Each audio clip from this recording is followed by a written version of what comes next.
Cinema Classics is brought to you by the Gateway Film Center, 1550 North High Street, Columbus, Ohio. Further details and showtimes online at gatewayfilmcenter.com. The award-winning Cinema Classics is produced by John DeSando and Johnny DiLoretto. Listen to the shows online at wcbe.org and like us on Facebook. I'm John DeSando. And I'm Johnny DiLoretto. This is Cinema Classics, and we are at the Gateway Film Center. We are. And when students, 100 years from now, are deconstructing our great show, Yeah. some of them are going to undoubtedly, I mean... some of them are going to zero in on our great set design. Yeah, oh yeah. But then they're going to... Oh my. Then they're going to What did you have? I didn't even know that was back I there. knew you wouldn't. That's right. Wow. Now, we just talked about great beauties. We did. There's Monica Right. Bellucci of all people. But the person we're talking about now is not a great beauty. But he is a great composer. Yeah, we're talking about music, Oh, movie music. yeah. Ennio Morricone. Yes. And he has over 500 credits. So Yeah, the man is prolific incredibly guy. prolific. You know, there are only a handful of composers. I'm going to challenge you right now. How many Hollywood composers can you name? Alexander Desplat. Okay. And I think he's got hundreds. What? All right. Alexander Desplat?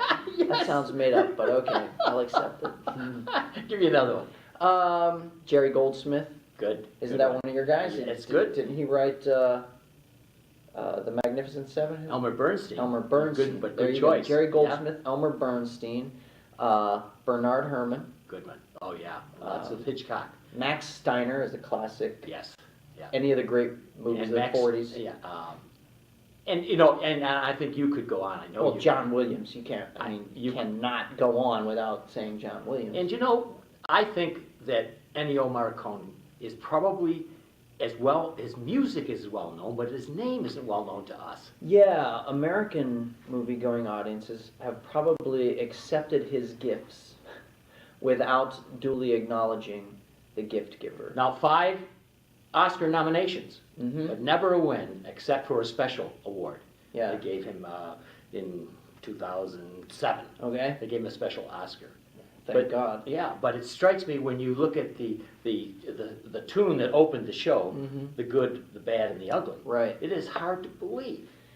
Well, it's that hard to couldn't- believe that it was so. It's it's such a jarring, moving, kind of in-your-face score. Totally original. Nobody had ever seen anything like it coming. Yes. It was a surprise, that kind of music. It was slightly tongue-in-cheek and a bit ironic. It brought in all these discordant elements that you wouldn't think could support a Western score, and yet it is, as we know it today, the definitive Western Yes, score. it is. And put that together with a fistful of dollars, and I realize that we're talking Eastwood behind all of this. It seems to fit Eastwood as well as it does anybody else. Right. He loved to work with Robert De Niro. Yeah, He did The Untouchables. that's right. If you remember The Untouchables, see what I love about that score is that plangent piano, Good that one, deep yeah. piano, and then the strings plucking. That score, it seems like it's dripping blood. Like if you could describe visually what's going on with that score, it's just blood drenched, and yet not horrifying, not in a horror way. No. But It's very in the subtle. way that the period, The Untouchables, obviously about the Prohibition era Sure. and gangsters, and the fight between Elliot Ness and Al Capone, and it was a bloody battle. Yet there's something romantic about that score. There's something bloody about it, and beauty. And Brian De Palma had asked him to do the music after he had essentially put it all together. Mhm. And so he wanted him to do a section called Triumph of the Police, Yeah, which he did do. right. And then he asked him to do the baby carriage scene Uh-huh. on the steps in Chicago. Sure. And De Palma didn't like it.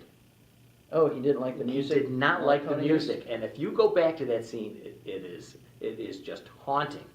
When you see that baby carriage and it's going down, and you've got Elliot and Ness up here. And, It's a masterwork of editing, that scene. oh, yes. It's obviously a nod to Battleship Potemkin. Potemkin, yes, the Odessa Steppe sequence. Yeah.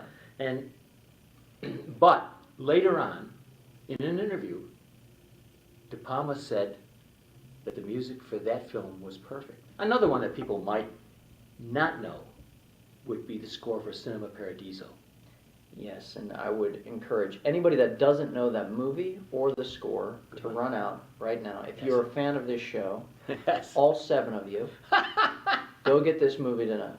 Cinema Paradiso is one of the great love songs to the love of movies and movie history that has ever been made. And a more perfect score could not have been set to that movie. Again, Morricone nails this sort of, it's whimsical, it's nostalgic, it's youthful, it's playful, and then there are passages yet in it that are sublimely heartbreaking. And if I remember correctly, as you talk about how beautiful it was, there are 2 things. First of all, in Cinema Paradiso, there's a montage, a kiss montage. Mm-hmm.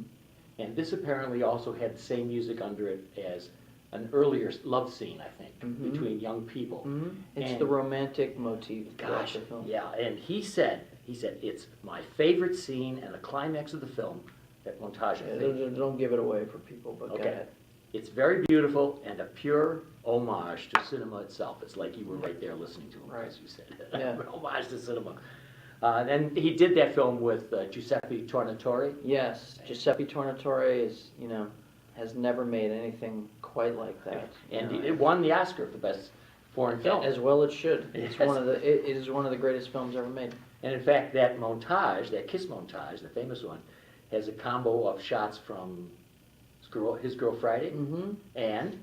A lot of classic movies. It's a Wonderful Life. Right, excellent. Yeah. Yes. Sure. Great. No, I thought I could catch you on that. No. Okay. Another score of his I'd like to mention is the score from The Mission. Oh, right. Another Do you one remember with that De Niro. movie? De Niro and Jeremy Irons. Yes. They are what are they? Missionaries. Missionaries. Yeah. That's the title of the movie. They're missionaries in South America, and I think the title of the score is Gabriel's Oboe or something like Okay.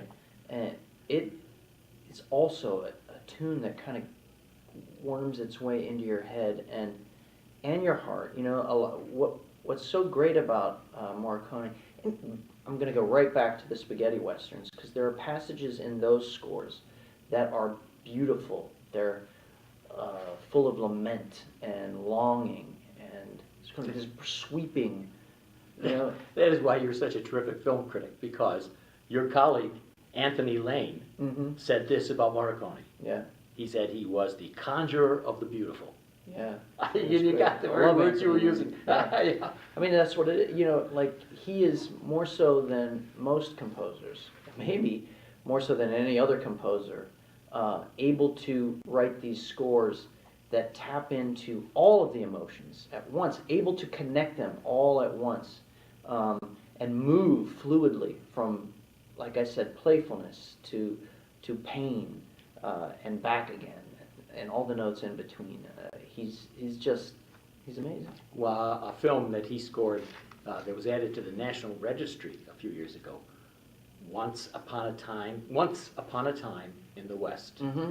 And there's a score that I can't quite remember, Yeah. but I know that it is, again, beautiful for that. Right. The Brooklyn Academy of Music Mm-hmm. recently had a whole show on Ennio Morricone, Yeah. and that's really why we're here today, Right. to honor him again and maybe to introduce him to people who weren't aware that this master was behind the movies that we loved. Yeah. We loved as kids, and he's still going strong. So many of them.